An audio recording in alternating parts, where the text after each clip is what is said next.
Hello everyone! Lately, I've recently found myself revisiting one of my absolute favorite story mode games. A game that completely inspired me to start this world. Ghost of Tsushima and Yotei. The scenery in those games is just breathtaking. The vibrant colors, the way the light filters through the trees, the incredible architecture, and well, what can I say? God dang it, it's beautiful! And that got me thinking. I've always built things in a certain style. Things that felt familiar and comfortable. But the more that I looked at Tsushima and Yotei, the more I wanted to try something different. Something that truly tested me and forced me to step outside my own creative bubble. So, that's what we're doing today. We're stepping outside my cultural and creative comfort zone, and we're going to build something heavily inspired by the stunning scenery of Japanese culture and the places I explored in Tsushima and Yotei. I am a bit nervous, to be honest. This is a whole new language of building for me, but I'm excited. Let's see what we can create together.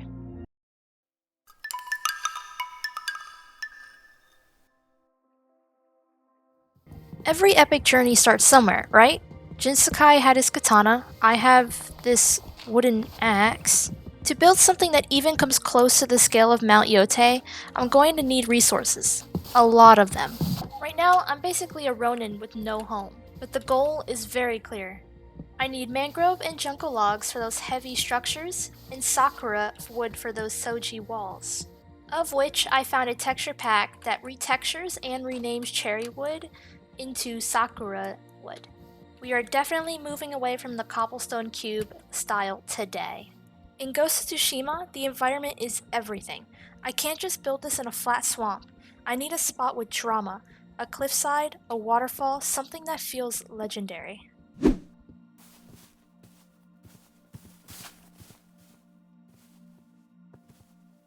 There, that's it. That's where the vision starts.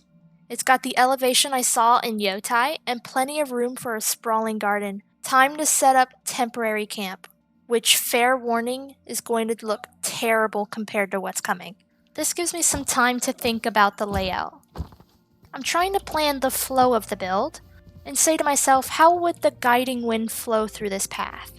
If I'm going to step out of my comfort zone, I'm gonna have to commit to the grind. Time for a mining montage.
Alright, the underground grind is officially over. My pockets are heavy with deep slate and iron, which is going to be the literal foundation of this project. But Tsushima isn't just about cold stone, it's about color. Looking at these gray blocks, they're a bit too vanilla for the vision I have. It's time to find the soul of this project.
The adventure was a success.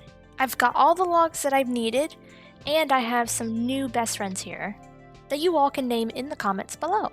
I finally have all the basic starter blocks to actually lay down the footprint of the home, but before I place the first beam, I need to make sure my tools are up to task. Just like Jin upgrading his Sakai katana, I'm upgrading my gear. I need efficiency to shape this landscape and silk touch so I don't ruin the delicate natural blocks I've gathered. This isn't just about building fast, it's about building with precision. So we're gonna need an enchantment system.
Alright, the inventory is full, the gear is enchanted, and I've spent way too much time staring at Tsushima and Yotei screenshots.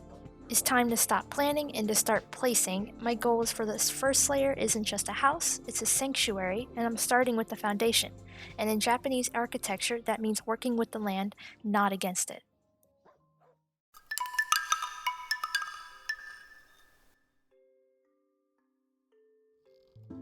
While I was collecting some resources for a build, I was attacked by a rival Mongol. He ended up dropping me his crossbow, but I retextured it to look like Atsu's rifle.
If we do this for real, we're gonna need a torii gate. You know, the ones, the big red arches that basically tell you, hey, you're entering somewhere sacred. Although torii gates are for shrines in Japan, I'm going to make it the entrance for my house because it's good to have an imagination. There, it's simple, but it changes the whole energy of our hill. Walking through this feels like I'm officially entering the world I've been dreaming about since I started playing Yotei. Now, let's get to the actual house before it gets dark and the Mongols show up.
I'm using these jungle and mangrove logs for the main pillars. I want that heavy weathered look that makes a building feel like it survived 100 years of mountain storms. It's a huge departure from the way I usually build. Normally I just wall everything off with cobblestone, but here the frame is the art. Every gap I leave is a window into the world that I am creating. I'll be honest, my brain keeps telling me to just make it square. It's that creative comfort zone I was telling you guys about, but then I think about the way Atsu or Jin would walk through a space like this, the flow, the height of the ceilings, the way the interior connects to the garden. I'm pushing through that awkward, ugly phase of the build because I know the payoff is going to be worth it.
At the bottom of our hill, we have our Tori Gate, and this will be the entrance at the bottom of our path leading up to our house.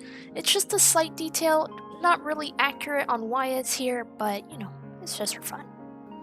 And walking through, as you can see, we have some custom trees here, and even more custom, we have custom leaves. I did try and find a texture pack to get some orange leaves, and I did find some, but I wasn't able to switch the leaf colors. I wanted to switch it out with dark oak, but it just wasn't working. So we improvised. We used some red glass, orange glass, and some copper grates, and I think it came along together perfectly. So not too shabby, not too shabby.